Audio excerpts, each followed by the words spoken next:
ದಕ್ಷಿಣ ಕನ್ನಡ ಜಿಲ್ಲೆಯಲ್ಲಿ ಖಾಸಗಿ ಶಿಕ್ಷಣ ಸಂಸ್ಥೆ, ರಿಯಲ್ ಎಸ್ಟೇಟ್ ಲಾಬಿಗಳು, ಬಿಲ್ಡರ್ ಲಾಬಿಗಳು, ಇಂತಹ ಒಂದು ಅಭಿವೃದ್ಧಿ ಎಲ್ಲೆಡೆ ಇರಬಹುದು, ಕಂಕನಾಡಿ ಮಾರುಕಟ್ಟೆ ಇರಬಹುದು, ಈ ರೀತಿ ಮಾಲ್ಗಳ ಸ್ವರೂಪದಲ್ಲಿ ಇವತ್ತು ಅಭಿವೃದ್ಧಿಯ ಒಂದು ಎಷ್ಟು ಪ್ರಮಾಣದಲ್ಲಿ ತಲುಪಿದೆ ಅನ್ನುವಂತಹ ಒಂದು ಇಲ್ಲಿಯ 90% ಜನರಿಗೆ ಏನು ಪಾಲು ಸಿಕ್ಕಿದೆ ಅಂತ ನಾವು ಲೆಕ್ಕ ಹಾಕಿದ್ರೆ ಜನ ಇವತ್ತು ಚಡಪಡಿಸ್ತಾ ಇರುವಂತದ್ದನ್ನು ನಾವು ನೋಡ್ತಾ ಇದ್ದೀವಿ. ದಕ್ಷಿಣ ಕನ್ನಡ ಜಿಲ್ಲೆ ಅಭಿವೃದ್ಧಿ ಅಂದ್ರೆ ಇಲ್ಲಿರುವಂತಹ ಖಾಸಗಿ ಶಿಕ್ಷಣ ಸಂಸ್ಥೆಗಳು, ಖಾಸಗಿ ಆಸ್ಪತ್ರೆಗಳು, ಮೆಡಿಕಲ್ ಇಂಜಿನಿಯರ್ ಕಾಲೇಜುಗಳು, ಹಾಗೆ ರಿಯಲ್ ಎಸ್ಟೇಟ್ ಬಿಲ್ಡರ್ ಲಾಬಿಗಳ ಅಭಿವೃದ್ಧಿ ಅಂತ ಇಲ್ಲಿ ಆಳುವ ಜನಗಳು ಇವತ್ತು ತಿಳ್ಕೊಂಡಿದ್ದಾರೆ. ದಕ್ಷಿಣ ಕನ್ನಡ ಜಿಲ್ಲೆ 2 ರೀತಿಯ ಸಮಸ್ಯೆಗಳನ್ನು ಇವತ್ತು ಎದುರಿಸ್ತಾ ಇದೆ. ಒಂದು, ಅಭಿವೃದ್ಧಿ ಸಾಮಾನ್ಯ ಜನರಿಗೆ ತಲುಪದೇ ಇರುವಂತಹದ್ದು. 80-85% ಜನರಿಗೆ ಇವತ್ತು ಅಭಿವೃದ್ಧಿ ಅದರ ಲಾಭಗಳು ತಲುಪ್ತಾ ಇಲ್ಲ ಅನ್ನುವಂಥದ್ದು ಒಂದು ಪರಿಸ್ಥಿತಿ, ಎಲ್ಲಾ ಕಡೆ ಕತ್ತಲಾವರಿಸುವಂತ ಪರಿಸ್ಥಿತಿ ಇದೆ ಅಂತ ಹೇಳ್ತಾ ಇದ್ದಾರೆ. ಈ 2 ಸಮಸ್ಯೆಗಳು ಇವತ್ತು ನಮ್ಮನ್ನು ಎದುರಿಸ್ತಾ ಇದೆ.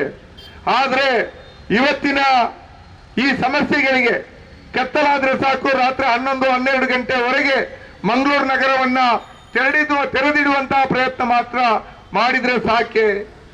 ಆ ತೆರೆದಿಟ್ಟಂತಹ ಮಾರುಕಟ್ಟೆಗಳಿಗೆ ಇಲ್ಲಿಯ ಸಾಮಾನ್ಯ ಜನ ತಮ್ಮ ಕುಟುಂಬ ಸಮೇತ ಬಂದು ಹೋಟೆಲ್ಗಳಲ್ಲಿ, ರೆಸ್ಟೋರೆಂಟ್ಗಳಲ್ಲಿ, ಮಾಲ್ಗಳಲ್ಲಿ ತಮ್ಮ ಜೀವನದ ಸಂತೋಷವನ್ನು ಕೂಡ ಕಲಿಯುವಂತ ವ್ಯವಸ್ಥೆಯನ್ನ ಮಾಡಬೇಡಿ ಅಂತ ಕೇಳಿದ್ರೆ ಬಹುಶಃ ಡಿ.ಕೆ. ಶಿವಕುಮಾರ್ ಬಳಿ ಕೂಡ ಉತ್ತರ ಸಿಗ್ಲಿಕ್ಕಿಲ್ಲ.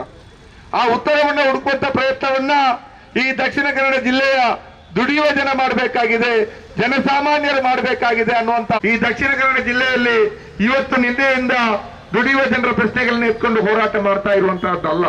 ನಾವು ಸ್ವಾತಂತ್ರ್ಯ ಪೂರ್ವದಿಂದ ಇಲ್ಲಿಯ ದುಡಿಯುವ ಜನರ ಪರವಾಗಿ ಹೋರಾಟಗಳನ್ನ ಮಾಡ್ತಾ ಬಂದಿದ್ದೀವಿ, ಬೇಡಿಕೆಗಳನ್ನ ಮುಂದಕ್ಕಿಡ್ತಾ ಬಂದಿದ್ದೀವಿ. ಅದು ಗೇಣಿದಾರಿ ರೈತರು ಇರ್ಬೋದು, ಒಂದು ಕಾಲದಲ್ಲಿ ಭೂ ಮಾಲಕರ ದಬ್ಬಾಳಿಕೆಗೊಳಗಾಗಿದ್ದಂತಹ ಗೇಣಿದಾರ ರೈತರು ಇರ್ಬೋದು, ಹೆಂಚು ಬೀಡಿ ಕಾರ್ಮಿಕರಿರ್ಬೋದು, ನೇಯ್ಗೆ ಕಾರ್ಮಿಕರಿರ್ಬೋದು. ಆ ಕಾಲದಲ್ಲಿ ಅಂತಹ ಸಾಮಾನ್ಯ ಜನರ, ದುಡಿಯುವ ಜನರ ಪ್ರಶ್ನೆಗಳನ್ನು ಇಟ್ಕೊಂಡು ಇಲ್ಲಿ ಚಟುವಟಿಕೆಗಳನ್ನ ನಾವು ಮಾಡಿದ್ದೇವೆ.